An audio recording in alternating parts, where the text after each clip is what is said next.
عبد الرحمن بن سمرہ رضی اللہ عنہ کہتے ہیں کہ عثمان رضی اللہ عنہ نبی اکرم صلی اللہ علیہ وسلم کے پاس 1000 دینار لے کر آئے۔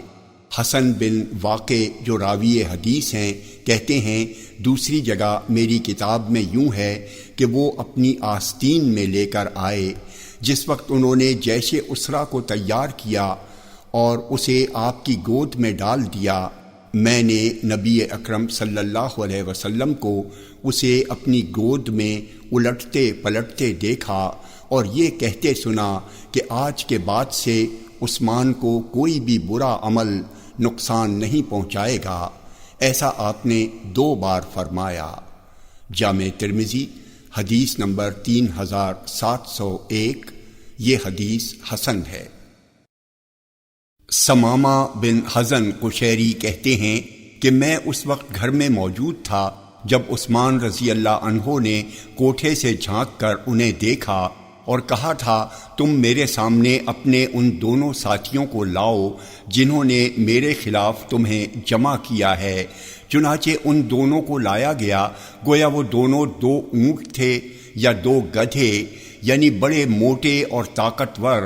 تو عثمان رضی اللہ عنہ نے انہیں جھانک کر دیکھا اور کہا میں تم سے اللہ اور اسلام کا واسطہ دے کر پوچھتا ہوں کہ کیا تمہیں معلوم ہے کہ رسول اللہ صلی اللہ علیہ وسلم جب مدینہ تشریف لائے تو یہاں بیر روما کے علاوہ کوئی اور میٹھا پانی نہیں تھا جسے لوگ پیتے؟ تو رسول اللہ صلی اللہ علیہ وسلم نے فرمایا کون بیر روما کو جنت میں اپنے لیے اس سے بہتر چیز کے عوض خرید کر اپنے ڈول کو دوسرے مسلمانوں کے ڈول کے برابر کر دے گا، یعنی اپنے ساتھ دوسرے مسلمانوں کو بھی پینے کا برابر کا حق دے گا۔ تو میں نے اسے اپنے اصل مال سے خریدا اور آج تم مجھی کو اس کے پینے سے روک رہے ہو، یہاں تک کہ میں سمندر کا کھارا پانی پی رہا ہوں۔ لوگوں نے کہا ہاں یہی بات ہے۔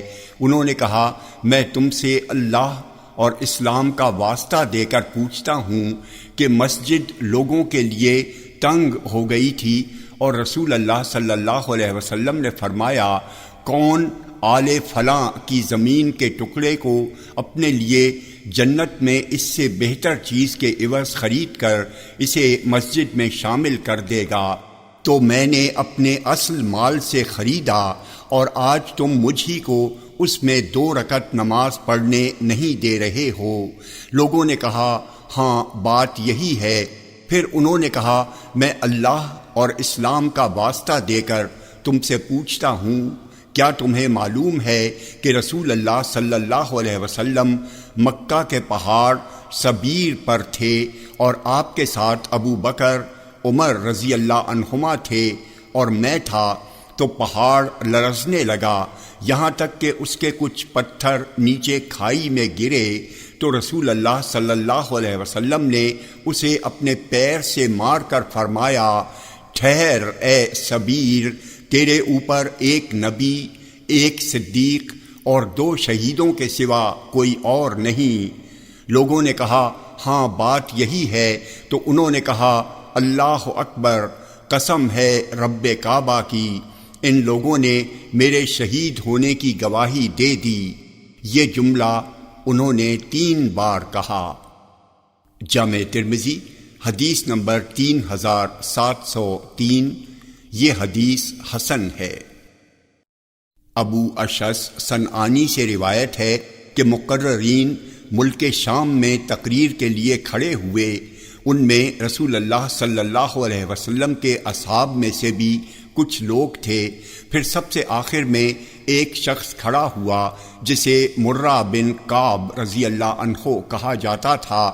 اس نے کہا اگر میں نے ایک حدیث رسول اللہ صلی اللہ علیہ وسلم سے نہ سنی ہوتی تو میں کھڑا نہ ہوتا۔ پھر انہوں نے فتنوں کا ذکر کیا اور بتایا کہ اس کا ظہور قریب ہے۔ پھر ایک شخص منہ پر کپڑا ڈالے ہوئے گزرا تو مرہ نے کہا یعنی نبی اکرم صلی اللہ علیہ وسلم کا قول نقل کیا، یہ اس دن ہدایت پر ہوگا۔ تو میں اسے دیکھنے کے لیے اس کی طرف اٹھا تو کیا دیکھتا ہوں کہ وہ عثمان بن عفان رضی اللہ عنہ ہیں۔ پھر میں نے ان کا منہ مرہ کی طرف کر کے کہا وہ یہی ہیں؟ انہوں نے کہا ہاں وہ یہی ہیں۔ جامع ترمذی حدیث نمبر 3704، یہ حدیث صحیح ہے۔ ام المومنین عائشہ رضی اللہ عنہا سے روایت ہے کہ نبی اکرم صلی اللہ علیہ وسلم نے فرمایا، اے عثمان، شاید اللہ تمہیں کوئی کرتا پہنائے، اگر لوگ اسے اتارنا چاہیں تو تم اسے ان کے لیے نہ اتارنا۔ جامع ترمذی حدیث نمبر 3705، یہ حدیث صحیح ہے۔ عثمان بن عبداللہ بن موہب سے روایت ہے کہ اہل مصر میں سے ایک شخص نے بیت اللہ کا حج کیا تو اس نے کچھ لوگوں کو بیٹھے دیکھا تو پوچھا یہ کون لوگ ہیں؟ لوگوں نے بتایا یہ قبیلہ قریش کے لوگ ہیں۔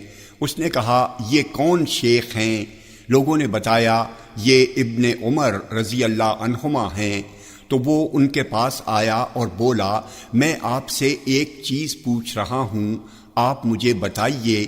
میں آپ سے اس گھر کی حرمت کا واسطہ دے کر پوچھتا ہوں، کیا آپ کو معلوم ہے کہ عثمان رضی اللہ عنہ احد کے دن بھاگے تھے؟ انہوں نے کہا ہاں۔ پھر اس نے کہا کیا آپ کو معلوم ہے کہ وہ بیت رضوان کے وقت موجود نہیں تھے؟ انہوں نے کہا ہاں۔ پھر اس نے کہا کیا آپ کو معلوم ہے کہ وہ بدر میں موجود نہیں تھے؟ انہوں نے کہا ہاں۔ اس مصری نے ازراہ تعجب اللہ اکبر کہا۔ اس پر ابن عمر رضی اللہ عنہما نے اس سے کہا آؤ میں تیرے سوالوں کو تم پر واضح کر دوں۔ رہا ان یعنی عثمان کا احد کے دن بھاگنا تو تو گواہ رہے کہ اللہ نے اسے معاف کر دیا اور بخش دیا ہے، اور رہی بدر کے دن ان کی غیر حاضری تو ان کے نکاح میں رسول اللہ صلی اللہ علیہ وسلم کی صاحبزادی تھی، اور رسول اللہ صلی اللہ علیہ وسلم نے ان سے فرمایا تھا تمہیں اس آدمی کے برابر ثواب اور اس کے برابر مال غنیمت میں سے حصہ ملے گا جو بدر میں حاضر ہوگا۔ اور رہی ان کی بیت رضوان سے غیر حاضری تو اس کی وجہ یہ ہے کہ اگر عثمان سے بڑھ کر وادی مکہ میں کوئی باعزت ہوتا تو عثمان رضی اللہ عنہ کی جگہ رسول اللہ صلی اللہ علیہ وسلم اسی کو بھیجتے۔ رسول اللہ صلی اللہ علیہ وسلم نے عثمان کو مکہ بھیجا، اور بیت رضوان عثمان کے مکہ جانے کے بعد ہوئی۔ پھر رسول اللہ صلی اللہ علیہ وسلم نے اپنے دست مبارک سے اشارہ کرتے ہوئے فرمایا یہ عثمان کا ہاتھ ہے، اور اسے اپنے دوسرے ہاتھ پر مارا اور فرمایا یہ عثمان کی طرف سے بیعت ہے۔ تو ابن عمر رضی اللہ عنہما نے اس سے کہا اب یہ جواب تو اپنے ساتھ لیتا جا۔ جامع ترمذی حدیث نمبر 3706، یہ حدیث صحیح ہے۔ عبداللہ بن عمر رضی اللہ عنہما کہتے ہیں کہ ہم رسول اللہ صلی اللہ علیہ وسلم کی زندگی میں کہتے تھے ابو بکر، عمر اور عثمان۔ جامع ترمذی حدیث نمبر 3707، یہ حدیث صحیح ہے۔ عبداللہ بن عمر رضی اللہ عنہما کہتے ہیں کہ رسول اللہ صلی اللہ علیہ وسلم نے ایک فتنے کا ذکر کیا تو فرمایا اس فتنے میں یہ عثمان بھی مظلوم قتل کیا جائے گا۔ یہ بات آپ نے عثمان رضی اللہ عنہ کے متعلق کہی۔ جامع ترمذی حدیث نمبر 3708، یہ حدیث صحیح ہے۔ ابو موسیٰ اشعری رضی اللہ عنہ کہتے ہیں کہ میں نبی اکرم صلی اللہ علیہ وسلم کے ساتھ چلا، آپ انصار کے ایک باغ میں داخل ہوئے اور اپنی حاجت پوری کی۔ پھر آپ نے مجھ سے فرمایا ابو موسیٰ تم دروازے پر رہو، کوئی بغیر اجازت کے اندر داخل نہ ہونے پائے۔ پھر ایک شخص نے آ کر دروازہ کھٹکھٹایا تو میں نے کہا کون ہے؟ انہوں نے کہا ابو بکر ہوں۔ تو میں نے عرض کیا اللہ کے رسول، یہ ابو بکر اجازت مانگ رہے ہیں۔ آپ نے فرمایا انہیں آنے دو اور انہیں جنت کی بشارت دے دو۔ چنانچہ وہ اندر آئے اور میں نے انہیں جنت کی بشارت دی۔ پھر ایک دوسرے شخص آئے اور انہوں نے دروازہ کھٹکھٹایا۔ میں نے کہا کون ہے؟ انہوں نے کہا عمر ہوں۔ میں نے عرض کیا اللہ کے رسول، یہ عمر اجازت مانگ رہے ہیں۔ آپ نے فرمایا ان کے لیے دروازہ کھول دو اور انہیں جنت کی بشارت دے دو۔ چنانچہ میں نے دروازہ کھول دیا، وہ اندر آ گئے اور میں نے انہیں جنت کی بشارت دے دی۔ پھر ایک تیسرے شخص آئے اور انہوں نے دروازہ کھٹکھٹایا تو میں نے کہا کون ہے؟ تو انہوں نے کہا عثمان ہوں۔ میں نے عرض کیا اللہ کے رسول، یہ عثمان اجازت مانگ رہے ہیں۔ آپ نے فرمایا ان کے لیے بھی دروازہ کھول دو اور انہیں بھی جنت کی بشارت دے دو، ساتھ ہی ایک آزمائش کی جو انہیں پہنچ کر رہے گی۔ جامع ترمذی حدیث نمبر 3710۔ یہ حدیث صحیح ہے۔ ابو سہلہ کا بیان ہے کہ عثمان رضی اللہ عنہ نے مجھ سے جس دن وہ گھر میں محصور تھے کہا، رسول اللہ صلی اللہ علیہ وسلم نے مجھ سے عہد لیا تھا اور میں اس عہد پر صابر یعنی قائم ہوں۔ جامع ترمذی حدیث نمبر 3711۔ یہ حدیث صحیح ہے۔ عمران بن حسین رضی اللہ عنہ کہتے ہیں کہ رسول اللہ صلی اللہ علیہ وسلم نے ایک لشکر روانہ کیا اور اس لشکر کا امیر علی رضی اللہ عنہ کو مقرر کیا۔ چنانچہ وہ اس لشکر میں گئے، پھر ایک لونڈی سے انہوں نے جمع کر لیا۔ لوگوں نے ان پر نکیر کی اور رسول اللہ صلی اللہ علیہ وسلم کے اصحاب میں سے 4 آدمیوں نے طے کیا اور کہا کہ رسول اللہ صلی اللہ علیہ وسلم سے جب ملیں گے تو علی نے جو کچھ کیا ہے اسے ہم آپ کو بتائیں گے، اور مسلمان جب سفر سے لوٹتے تو پہلے رسول اللہ صلی اللہ علیہ وسلم سے ملتے اور آپ کو سلام کرتے تھے، پھر اپنے گھروں کو جاتے۔ چنانچہ جب یہ لشکر واپس لوٹ کر آیا اور لوگوں نے آپ کو سلام کیا تو ان 4 میں سے ایک شخص کھڑا ہوا اور اس نے عرض کیا اللہ کے رسول، کیا آپ کو معلوم نہیں کہ علی نے ایسا ایسا کیا ہے؟ تو رسول اللہ صلی اللہ علیہ وسلم نے اس سے منہ پھیر لیا۔ پھر دوسرا کھڑا ہوا تو دوسرے نے بھی وہی بات کہی جو پہلے نے کہی تھی، تو آپ نے اس سے بھی منہ پھیر لیا۔ پھر تیسرا شخص کھڑا ہوا، اس نے بھی وہی بات کہی تو اس سے بھی آپ نے منہ پھیر لیا۔ پھر چوتھا شخص کھڑا ہوا تو اس نے بھی وہی بات کہی جو ان لوگوں نے کہی تھی، تو رسول اللہ صلی اللہ علیہ وسلم اس کی طرف متوجہ ہوئے اور آپ کے چہرے سے ناراضگی ظاہر تھی۔ آپ نے فرمایا تم لوگ علی کے سلسلے میں کیا چاہتے ہو؟ تم لوگ علی کے سلسلے میں کیا چاہتے ہو؟ علی مجھ سے ہیں اور میں علی سے ہوں، اور وہ دوست ہیں ہر اس مومن کے جو میرے بعد آئے گا۔ جامع ترمذی حدیث نمبر 3712۔ یہ حدیث صحیح ہے۔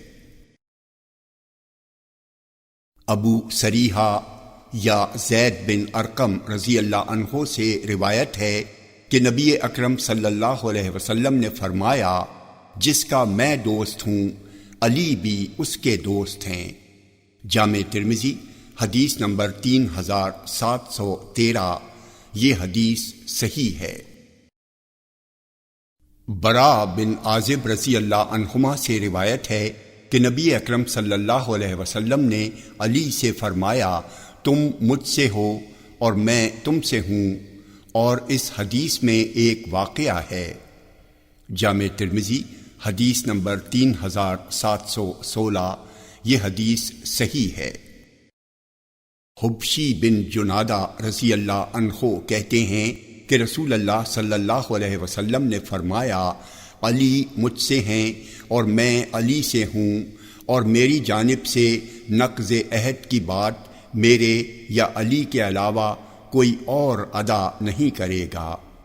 جامع ترمذی حدیث نمبر 3719، یہ حدیث حسن ہے۔ سعد بن ابی وقاص رضی اللہ عنہ کہتے ہیں کہ معاویہ بن ابی سفیان رضی اللہ عنہ نے ان کو امیر بنایا تو پوچھا، تم ابو تراب یعنی علی کو برا بھلا کیوں نہیں کہتے؟ انہوں نے کہا، جب تک مجھے وہ 3 باتیں یاد رہیں گی جنہیں رسول اللہ صلی اللہ علیہ وسلم نے فرمایا ہے، میں انہیں ہرگز برا نہیں کہہ سکتا، اور ان میں سے ایک کا بھی میرے لیے ہونا مجھے اس بات سے زیادہ محبوب ہے کہ میرے لیے سرخ اونٹ ہوں۔ میں نے رسول اللہ صلی اللہ علیہ وسلم کو علی رضی اللہ عنہ سے فرماتے ہوئے سنا ہے، آپ نے انہیں اپنے کسی غزوے میں مدینے میں جانشین مقرر کیا تھا تو آپ سے علی رضی اللہ عنہ نے کہا تھا، اللہ کے رسول، آپ مجھے عورتوں اور بچوں کے ساتھ چھوڑے جا رہے ہیں، تو رسول اللہ صلی اللہ علیہ وسلم نے ان سے فرمایا، کیا تمہیں یہ پسند نہیں کہ تم میرے لیے اسی طرح ہو جس طرح ہارون موسیٰ کے لیے تھے، مگر فرق صرف اتنا ہے کہ میرے بعد نبوت نہیں، اور دوسری یہ کہ میں نے آپ کو خیبر کے دن فرماتے ہوئے سنا کہ آج میں پرچم ایک ایسے شخص کے ہاتھ میں دوں گا جو اللہ اور اس کے رسول سے محبت کرتا ہے، اور اس سے اللہ اور اس کے رسول بھی محبت کرتے ہیں۔ سعد بن ابی وقاص کہتے ہیں، تو ہم سب نے اس کے لیے اپنی گردنیں بلند کیں، یعنی ہم سب کو اس کی خواہش ہوئی۔ آپ نے فرمایا، علی کو بلاؤ۔ چنانچہ وہ آپ کے پاس آئے اور انہیں آشوب چشم کی شکایت تھی، تو آپ نے اپنا لعاب مبارک ان کی آنکھ میں لگایا اور پرچم انہیں دے دیا، چنانچہ اللہ نے انہیں فتح دی۔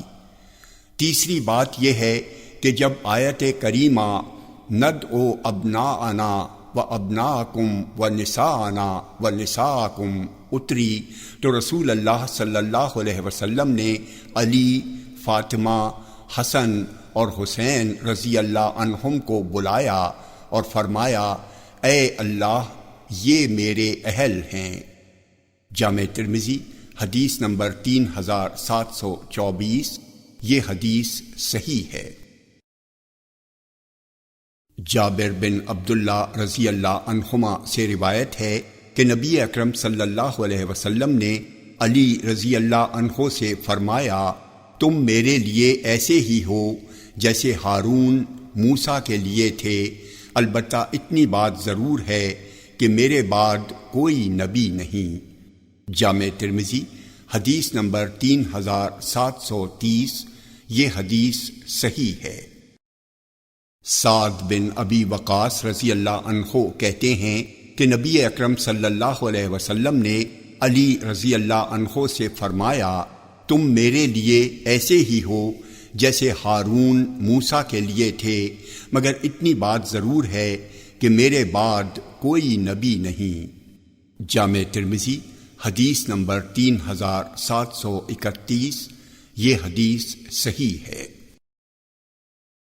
عبداللہ بن عباس رضی اللہ عنہما کہتے ہیں کہ رسول اللہ صلی اللہ علیہ وسلم نے علی رضی اللہ عنہ کے دروازے کے علاوہ مسجد نبوی میں کھلنے والے تمام دروازوں کو بند کرنے کا حکم دیا۔ جامع ترمذی حدیث نمبر 3732، یہ حدیث صحیح ہے۔ عبداللہ بن عباس رضی اللہ عنہما کہتے ہیں کہ پہلے پہل جس نے نماز پڑھی وہ علی رضی اللہ عنہ ہیں۔ جامع ترمذی حدیث نمبر 3734، یہ حدیث صحیح ہے۔ زید بن ارقم رضی اللہ عنہ کہتے ہیں کہ جس نے سب سے پہلے اسلام قبول کیا وہ علی رضی اللہ عنہ ہیں۔ عامر بن مرہ کہتے ہیں کہ میں نے ابراہیم نخعی سے ذکر کیا تو انہوں نے اس کا انکار کیا اور کہا سب سے پہلے جس نے اسلام قبول کیا وہ ابو بکر صدیق رضی اللہ عنہ ہیں۔ جامع ترمذی حدیث نمبر 3735، یہ حدیث صحیح ہے۔ علی رضی اللہ عنہ کہتے ہیں کہ نبی امی صلی اللہ علیہ وسلم نے مجھ سے فرمایا تم سے صرف مومن ہی محبت کرتا ہے اور منافق ہی بغض رکھتا ہے۔ عدی بن ثابت کہتے ہیں میں اس طبقے کے لوگوں میں سے ہوں جن کے لیے نبی اکرم صلی اللہ علیہ وسلم نے دعا فرمائی۔ جامع ترمذی حدیث نمبر 3736، یہ حدیث صحیح ہے۔ زبیر بن عوام رضی اللہ عنہ کہتے ہیں کہ احد کے دن رسول اللہ صلی اللہ علیہ وسلم 2 زرہیں پہنے ہوئے تھے۔ آپ ایک چٹان پر چڑھنے لگے لیکن چڑھ نہ سکے تو اپنے نیچے طلحہ کو بٹھایا اور چڑھے، یہاں تک کہ چٹان پر سیدھے کھڑے ہو گئے تو میں نے نبی اکرم صلی اللہ علیہ وسلم کو فرماتے ہوئے سنا طلحہ نے اپنے لیے جنت واجب کر لی۔ جامع ترمذی حدیث نمبر 3738، یہ حدیث صحیح ہے۔ جابر بن عبداللہ رضی اللہ عنہما کہتے ہیں کہ میں نے رسول اللہ صلی اللہ علیہ وسلم کو فرماتے ہوئے سنا ہے جس کو اس بات سے خوشی ہو کہ وہ کسی شہید کو دنیا ہی میں زمین پر چلتا ہوا دیکھے تو اسے چاہیے کہ وہ طلحہ کو دیکھ لے۔ جامع ترمذی حدیث نمبر 3739، یہ حدیث صحیح ہے۔ موسیٰ بن طلحہ کہتے ہیں کہ میں معاویہ رضی اللہ عنہ کے پاس آیا تو انہوں نے کہا کیا میں تمہیں یہ خوشخبری نہ سناؤں کہ میں نے رسول اللہ صلی اللہ علیہ وسلم کو فرماتے ہوئے سنا ہے طلحہ ان لوگوں میں سے ہیں جن کے سلسلے میں اللہ نے فرمایا کہ وہ اپنا کام پورا کر چکے ہیں۔ جامع ترمذی حدیث نمبر 3740، یہ حدیث حسن ہے۔ طلحہ رضی اللہ عنہ سے روایت ہے کہ صحابہ نے ایک جاہل اعرابی سے کہا تم نبی اکرم صلی اللہ علیہ وسلم سے من قضا نحبہ کے متعلق پوچھو کہ اس سے کون مراد ہے۔ صحابہ کا یہ حال تھا کہ رسول اللہ صلی اللہ علیہ وسلم کا اس قدر احترام کرتے تھے کہ آپ صلی اللہ علیہ وسلم کی ان پر اتنی ہیبت طاری رہتی تھی کہ وہ آپ سے سوال کی جرأت نہیں کر پاتے تھے۔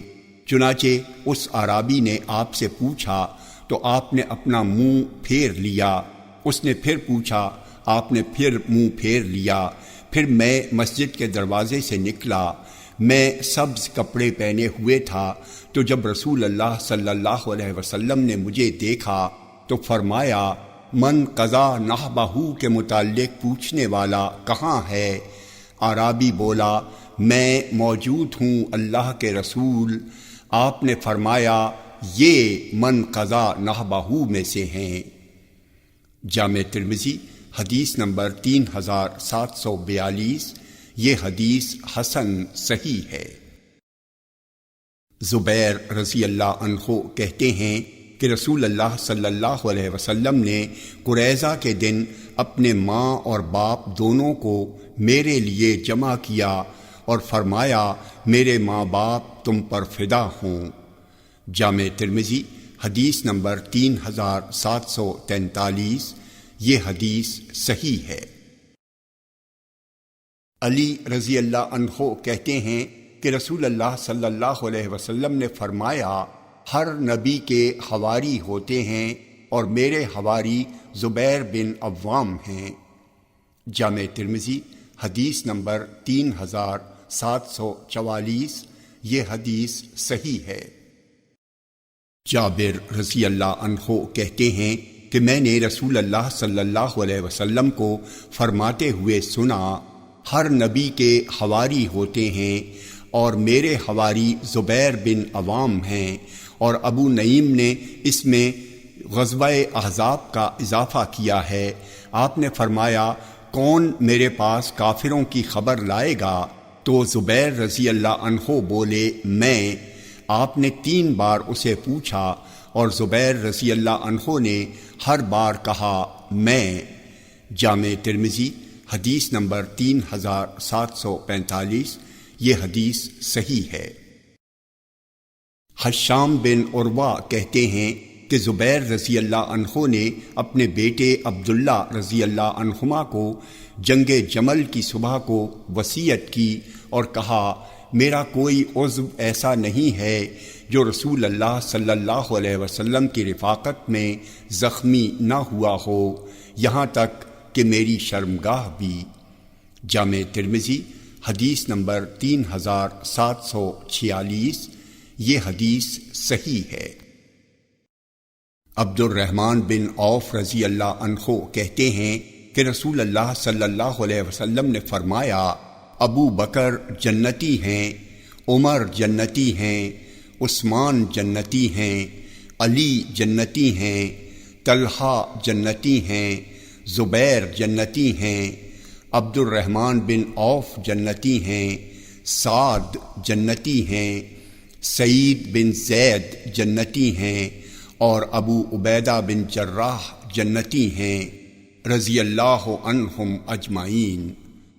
جامع ترمذی حدیث نمبر 3747، یہ حدیث صحیح ہے۔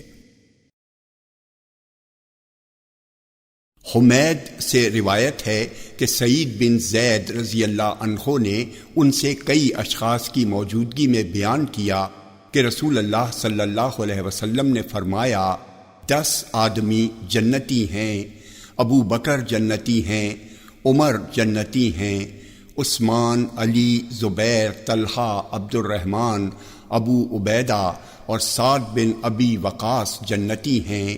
وہ کہتے ہیں تو انہوں نے ان 9 کو گن کر بتایا اور 10ویں کے بارے میں خاموش رہے، تو لوگوں نے کہا اے ابو الاور، ہم اللہ کا واسطہ دے کر آپ سے پوچھ رہے ہیں کہ 10واں کون ہے؟ تو انہوں نے کہا تم لوگوں نے اللہ کا واسطہ دے کر پوچھا ہے، اس لیے میں بتا رہا ہوں ابو الاور جنتی ہیں۔ جامع ترمذی حدیث نمبر 3748، یہ حدیث صحیح ہے۔ ام المومنین عائشہ رضی اللہ عنہا سے روایت ہے کہ رسول اللہ صلی اللہ علیہ وسلم اپنی بیویوں سے فرماتے تھے تم لوگوں کا معاملہ مجھے پریشان کیے رہتا ہے کہ میرے بعد تمہارا کیا ہوگا، تمہارے حقوق کی ادائیگی کے معاملے میں صرف صبر کرنے والے ہی صبر کر سکیں گے۔ پھر عائشہ رضی اللہ عنہا نے ابو سلمہ سے کہا اللہ تمہارے والد یعنی عبد الرحمن بن عوف کو جنت کی نہر سلسبیل سے سیراب کرے۔ انہوں نے آپ صلی اللہ علیہ وسلم کی بیویوں کے ساتھ ایک ایسے مال کے ذریعے جو 40,000 دینار میں بکا اچھے سلوک کا مظاہرہ کیا۔ جامع ترمذی حدیث نمبر 3749، یہ حدیث حسن ہے۔ ابو سلمہ سے روایت ہے کہ عبد الرحمن بن عوف رضی اللہ عنہ نے امہات المومنین رضی اللہ عنہن کے لیے ایک باغ کی وصیت کی جسے 4 لاکھ درہم میں بیچا گیا۔ جامع ترمذی